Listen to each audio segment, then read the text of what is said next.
ఎంత సంతృప్తిగా ఉంటుందో దేవుని వాక్యాన్ని పరిచయం చేస్తూ అది కొంచెమే అయినా ఆధ్యాత్మికంగా ఎంతో ఎంతో ఉన్నతమైనటువంటి స్థితిలోకి నడిపించబడడానికి, దేవునికి దగ్గర అవ్వడానికి ఒక మార్గాన్ని దేవుడు సిద్ధం చేశాడు. హల్లెలూయా, హల్లెలూయా. ప్రియమైన ఓడిపోతున్న కాదు జీవితంలో అపజయాన్ని చూశాడు, కానీ దేవుడు విజయాన్ని అనుగ్రహించాడు. నీ బ్రతుకులో కొన్నిసార్లు ఇబ్బంది వచ్చినా నువ్వు నిరుత్సాహపడడానికి వీరలేదు. ఈ అపజయంతో తుది శ్వాస విడవడానికి వీరలేదు. ఓడిపోయినట్లు ఒకవేళ నువ్వు అనిపించినా దేవుడు మరలా విజయముతో నేను నిలబెడతాడు. హల్లెలూయా.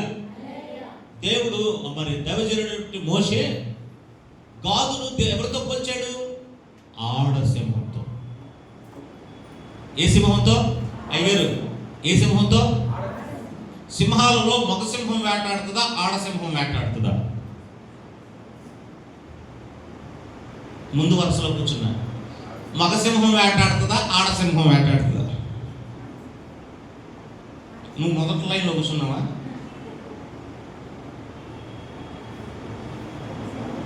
ఆ సిస్టర్ గారు మరి ఎంతో చక్కగా ఉన్నతమైనటువంటి విజయవాడ ప్రేయర్ టవర్ ఇన్ఛార్జ్ అండి, దైవజనులు. చెప్పండి మీరు. చప్పట్లు కొట్టండి. ఆడసింహం అని చెప్పింది. Sir wonderful. మగసింహం ఏం చేస్తుంది మరి? తిని చెప్పండి. తిని బొచ్చు ఉంటుంది, గుర్ర కొట్టు. చూసారా, ఎప్పుడైతే నీ గురించి చెప్తున్నామో అపవాది గారికి నిజాలు చెప్తుంటే మంట. ఆడికి తెలియదు ఏంటంటే ఈ మైక్ అంటే నా గొంతు పెద్దది. హల్లెలూయా. ఆడసింహం వేటాడితే అడవి అల్లాడిపోద్ది. అందుకే దేవుడు గాదుని ఆడసింహంతో పోల్చాడు. దైవజనుడైన మోషే ద్వారా ప్రవచిస్తూ గాదు ఆడసింహం రోషం కలిగి ఒక్కసారి కనుక కుందే వెనకబడిందంటే, ఒక్కసారి కనుక చెక్క వెనకబడిందంటే దాన్ని పట్టుకునే వరకు విడిచిపెట్టదు. ఎంత దూరమైనా పరిగెడుతుంది, గురి యొద్దకు వెళ్తుంది. గాదును దైవజనుడు ఆడసింహంతో పోల్చాడు. ప్రియమైన బిడ్డలారా, ఒకవేళ దేవుని సన్నిధానంలో నీ అవసరం కొరకు నువ్వు ఆడసింహం వలె ప్రార్థన చేసి చేసి చేసి పోరాడి ఒకవేళ అలసిపోయామేమో, కానీ చివరాఖరికి ఆడసింహం ఏ విధంగా తన ఎర్రను ఎలా పట్టుకుంటుందో, వేటాడి వెంటాడి ఎలా పట్టుకుంటుందో, అలాగే నువ్వు దీవెన పొందుకుంటావు. నువ్వు కోరిన స్థానంలోకి నువ్వు నిలబడతావు. దేవునామానికి స్తోత్రం కలుగును గాక. హల్లెలూయా. ఒకవేళ అప్పుడే దొరకపోవచ్చు, ఆ వేట అప్పుడే దొరకపోవచ్చు, కానీ ఏం చేస్తుంది ఆడసింహం? పట్టుదలతో. ప్రార్థనలో కూడా మనం పట్టుదలతో పోరాడినప్పుడు విజయము మనదే. దేవునామానికి స్తోత్రం కలుగును గాక. హల్లెలూయా, హల్లెలూయా. ఓడిపోయినట్టు అనిపిస్తాం కొన్నిసార్లు, దిగులుతో కుంగిపోతాం, కానీ అంతిమ విజయం మనదే అన్న విశ్వాసం నీ గుండెల నిండా గూడు కొట్టుకుని ఉండాల్సిన అవసరం ఎంత ఉంది. హల్లెలూయా, హల్లెలూయా, హల్లెలూయా. మనం ఆడు సింహం వలె పౌరుషంతో. ఏమండి, నాకు ఒక మాట చెప్పండి, ఇప్పుడు చెప్పండి మీరు బాగా. పుంజుకి రోషం ఉంటుందా, పిల్లల కోడికి రోషం ఉంటుందా? పిల్లల కోడికి రోషం ఉంటుంది. అది ఆడదాం అవుదా?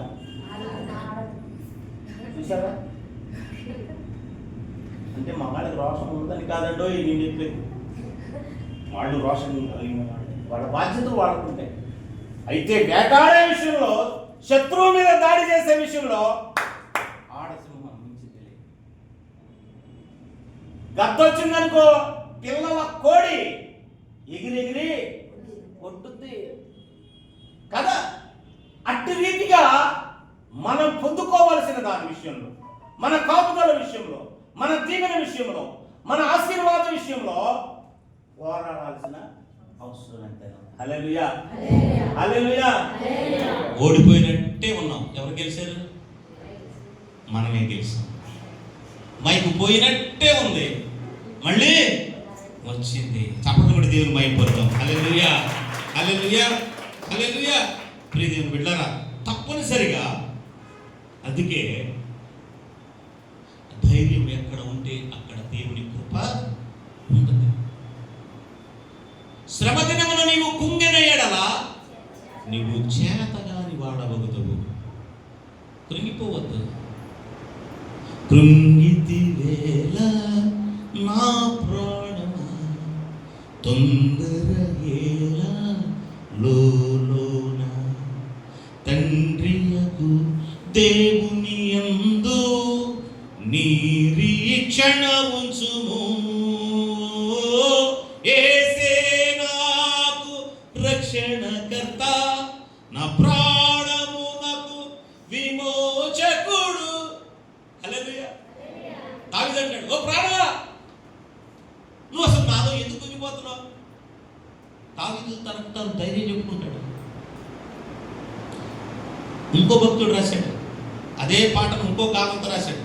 నా ప్రాణమా నాలో నీవు ఎందుకు కృంగియున్నావు, యెహోవా యందే ఇంకను నిరీక్షణ ఉంచుము నీవు. ఈతి బాధల్ కఠిన శ్రమలే అవమానములే కలిగిన వేళ నీ కొరకే బలి అయిన క్రీస్తున్ సిలువను గూర్చి తలపోయుమా. అల్పకాల శ్రమల పిదప మహిమతో నిన్ను నింపును నా ప్రాణమా. దీని తర్వాత అల్పకాల శ్రమల తర్వాత ఓ ప్రాణమా దేవుడు నిన్ను మహిమతో నింపుతాడు.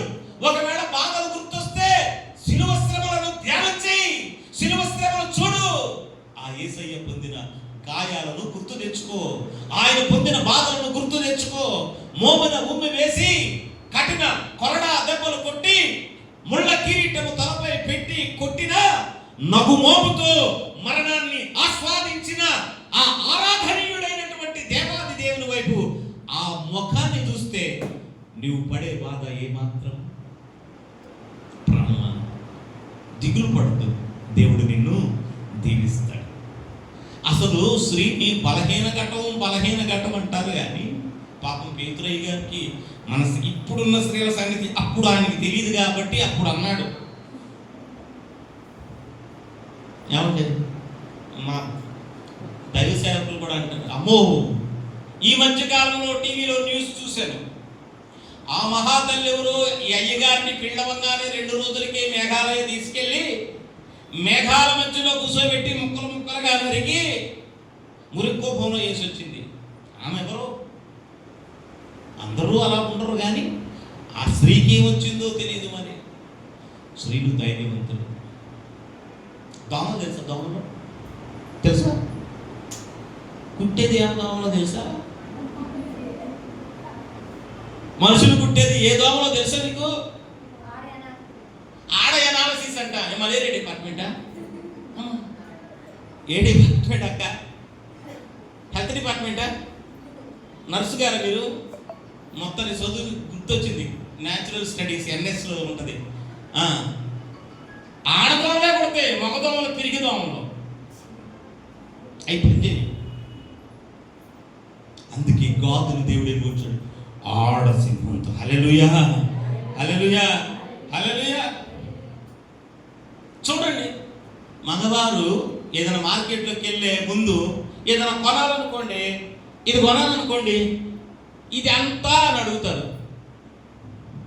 ఏమండి ఎప్పుడన్నా కొన్నారా? సిస్టర్ గారిని కొనేదాన్ని ఇది అంతా అని అడుగుతారు. సిస్టర్లో ఏం చేస్తారు సార్? కొనేసి ఇది బాగుందా? అర్థమవుతుందా మీకు? డిసిషన్ తీసేసుకుంటారు. అందరు కాదు, చాలామంది. అంటే వారిలో ఉన్నటువంటి ఆత్మస్థైర్యం, బలం. గాదు ఆడు సింహము వలె పోరాడతాడు. గాదుని ఎవరు కొట్టారు? భటులు కొట్టారు. గాదు ఏం చేశాడు? తిరిగి మళ్ళా కొట్టాడు. పోరాట పటిమ ఎక్కడ తగ్గలేదు. హల్లెలూయా, హల్లెలూయా. ఇక్కడ కూడా చూడండి, ఈ ప్రార్థనకి స్త్రీలు ఎంతమంది వచ్చారు, పురుషులు ఎంతమంది వచ్చారు చూసుకోండి. 15 మంది ఉన్నారు దాకా సహోదరులు ఉన్నారు. 1, 2, 3, 4.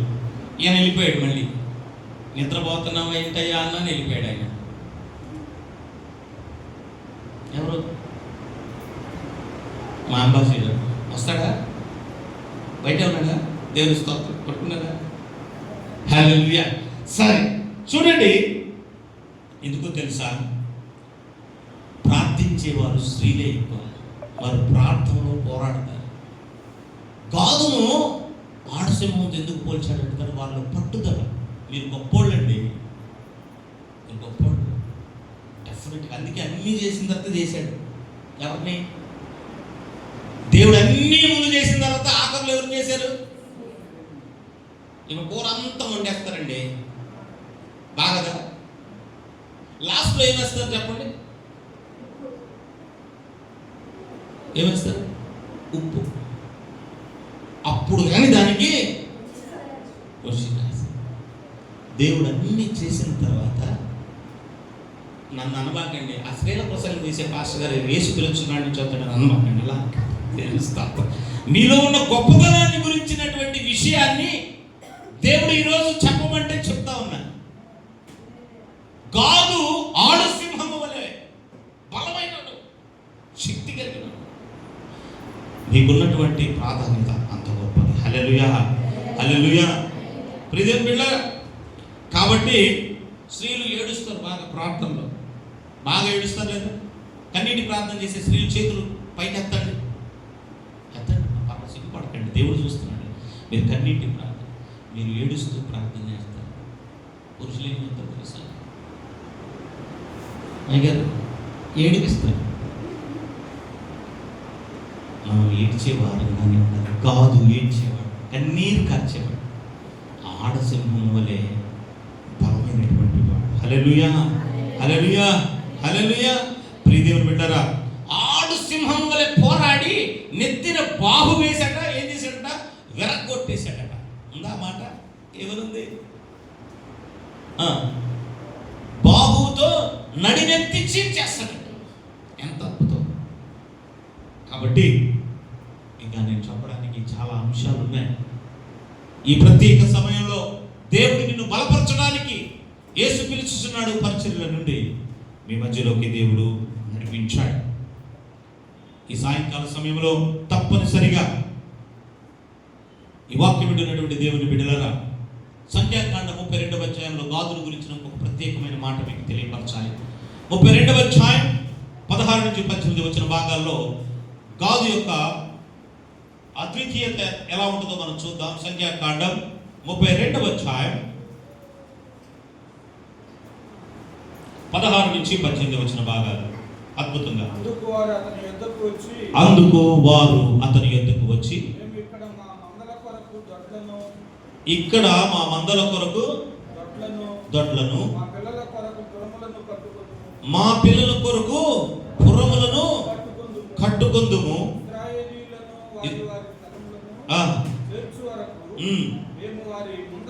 వారి ముందర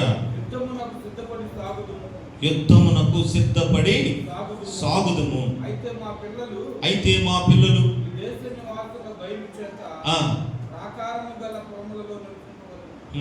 19-20 వచనం. అప్పుడు మోషే వారితో ఇట్లా, మీరు మీ మాట మీద నిలిచి యెహోవా సన్నిధి యుద్ధమునకు సిద్ధపడి యెహోవా తన ఎదుట నుండి మీ శత్రువులను వెళ్ళగొట్టు వరకు యెహోవా సన్నిధిని మీరందరూ యుద్ధ సన్నిధులై యోర్దాను అద్దరికి వెళ్ళిన ఎడల అంటూ ఒక చక్కని మాట వాళ్ళు అంటున్నారు. చూడండి, గాదు ఎటువంటి వాడంటే యుద్ధంలో కూడా సహకారిగా నిలబడిన వాడు. హల్లెలూయా, హల్లెలూయా. నీ ముందర మేము నడుస్తాం. ఏమన్నట్టు మీ ముందర నడవాలి. యెహోవా సన్నిధి యుద్ధమునకు సన్నద్ధులై యోర్దాను అద్దరికి మీరు వెళ్ళాలి అంటే మాట ఇచ్చి నెరవేర్చుకోవడంలో గాదీయులు ఎంతో మరి ఆ మాట మీద నిలకడగలిగిన వారు. నీతిమంతుడు మాట ఇచ్చి వాడికి నష్టము కలిగినను దానిని తప్పక నెరవేర్చును. అందుకే ఎన్ని శ్రమలు వచ్చినా, ఇబ్బందులు వచ్చినా గాదు చివరాఖరికి విజయాన్ని పొందుకున్నాడు. దేవుని నామానికి మహిమ కలుగును గాక. హల్లెలూయా, హల్లెలూయా. ఇంకా చాలా విషయాలు ఉన్నాయి. వారి పిల్లల విషయంలో, వారి యొక్క ఆశీర్వాద విషయంలో, మరి యుద్ధ విషయంలో, చదువు విషయంలో, వారి దీవెనకరమైన విషయంలో ఎక్కడ కూడా ఆఖరి మాట నేను చెప్పి నేను ముగిస్తాను. మొదటి దినవృత్తాంతాల గ్రంథం 12వ అధ్యాయం 37వ వచన భాగంలో, మొదటి దినవృత్తాంతాల గ్రంథం 12వ అధ్యాయం 37వ వచన భాగంలో గాదీయులను గురించినటువంటి ఒక మాట మేము చెప్పి నేను ముగిస్తాను. ప్రభు చిత్తమైతే మరొకసారి దేవుడు మరలా మనకు సమయం ఇచ్చినప్పుడు పరిపూర్ణమైనటువంటి మరి ఆ వాక్యాన్ని మనం ధ్యానం చేయడానికి ప్రయత్నం చేద్దాం.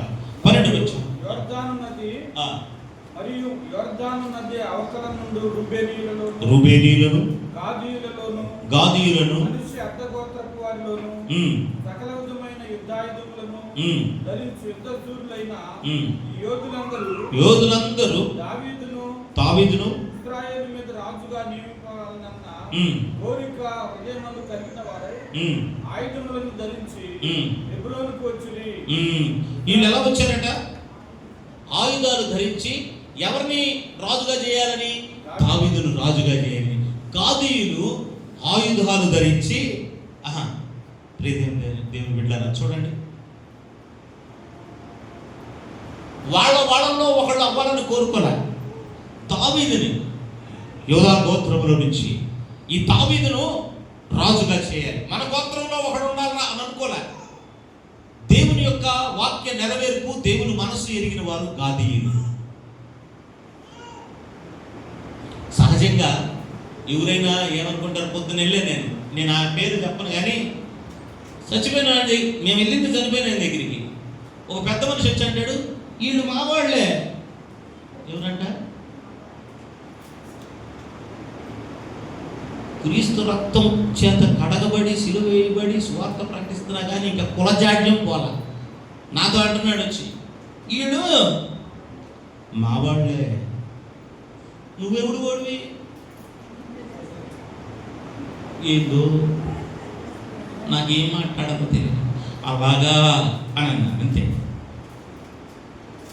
చూడండి, గాదీయులకు ఆ మనసు లేదు. రాజుగా యోధా గోత్రంలో ఉన్న వారిని ఎన్నుకోవాలి. అది దేవుని యొక్క ప్రవచనం, అది దేవుని ప్రణాళిక. చాలా మంది మనోడు ముఖ్యమంత్రి అయితే బాగుంటుంది అంటారు, మనోడు మినిస్టర్ అయితే మన పనులు జరుగుతుంది. కానీ గాదీయులు అటువంటి త్యాగపూరితమైనటువంటి, అందుకే గాదులు బంటుల గుంపు చుట్టూనే కొట్టినా గాదు తిరిగి మడం మీద పడతాడు. గాదు ఆడసింహం వలె ఉంటాడు. గాదు నడినెత్తి చీల్చి తన బాహువు చేత శత్రువును సంహరించగలిగిన వాడు. దేవుని నామానికి స్తోత్రం కలుగును గాక. హల్లెలూయా, హల్లెలూయా. ప్రియమైన బిడ్డలారా, నేనంట గాదుకు పట్టులు కుట్టే నష్టం జరిగింది, ఇబ్బంది. కానీ గాదు పట్ల దేవుడు నుండి గొప్ప విజయాన్ని అనుగ్రహించాడు. హల్లెలూయా, హల్లెలూయా. ప్రియమైన బిడ్డలారా, ఆఖరి మాట చెప్తున్నాను. ఓటమి నాకు ఇబ్బంది, నాకు కష్టం, నాకు కన్నీరు, నాకు దుఃఖం ఉందనుకొని నువ్వు చింతపడద్దు. నీ పక్షాన ఒక ఆయన ఉన్నాడు. ఆయన ప్రభు అయిన యేసు. నేనున్నానన్న యేసు మాటను మరిచారా, మారాను మధురంగా మార్చెను చూశారా. నేనున్నానన్న యేసు మాటను మరిచావా, మారాను మధురంగా మార్చెను చూశావా. కన్నీరేలమ్మా కరుణించు యేసు నిన్ను విడువడమ్మా, కలవరపడకమ్మా కరుణించు యేసు నిన్ను విడువడమ్మా. కరుణ చూపి కలత మాపే యేసే తోడమ్మా. కన్నీరేలమ్మా కరుణించు యేసు నిన్ను.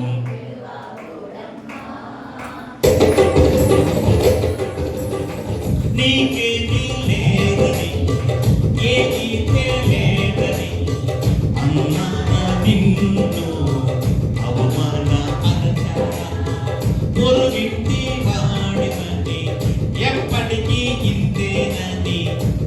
బ్రతుకు మారదు అని అనుకుంటూ ఉన్నావా? నేనున్నానన్న యేసు మాటను మరిచావా? మారను మధురంగా మార్చెను చూశావా? నేనున్నానన్న యేసు మాటను మరిచావా? కన్నీరు నాట్యంగా మార్చెను చూశావా? కన్నీరేనా కరుణించు యేసు నిన్ను విడువడు. కలవరు పడకమ్మా, కరుణించు యేసు నిన్ను విడువడు. అందరూ చప్పట్లు కొడదాం. స్తోత్రం స్తోత్రం. అందరూ చప్పట్లు కొడదాం.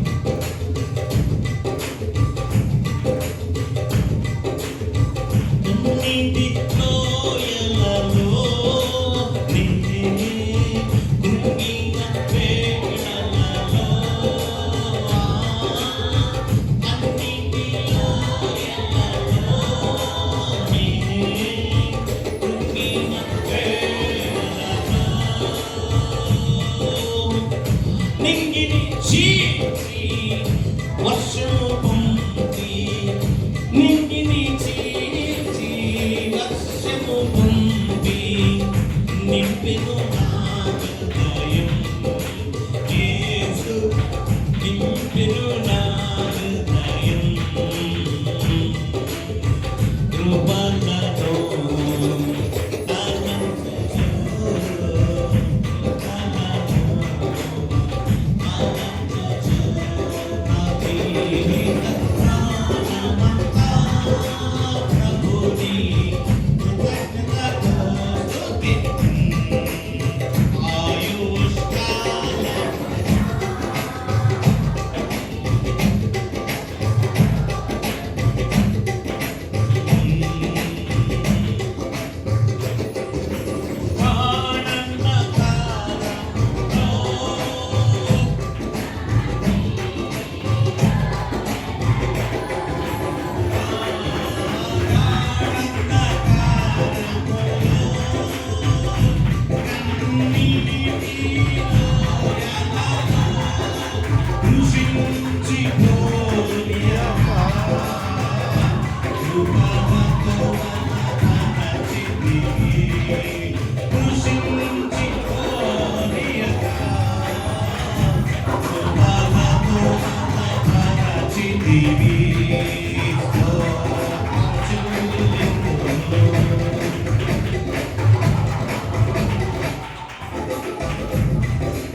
In